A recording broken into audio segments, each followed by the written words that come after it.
When you don't have a cemetery, the past is invisible. You might see a few pictures hanging on walls, but you don't have the same connection to the past that you have when you walk out of the church and you pass the gravestones.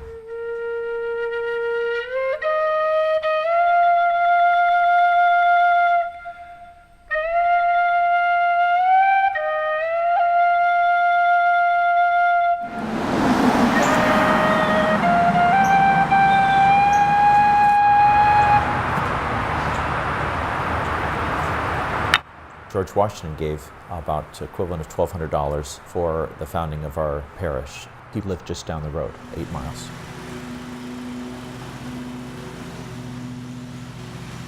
The cemetery was built around the church, which was very typical of that time.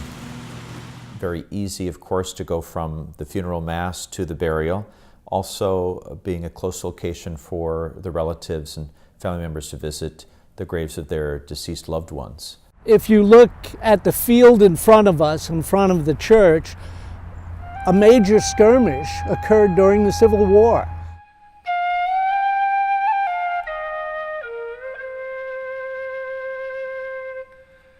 And at that time, Clara Barton, who was a patent clerk in Washington, D.C., she came out with one of the trains, and it is said that from her experiences here, this was sort of the beginning of the American Red Cross. We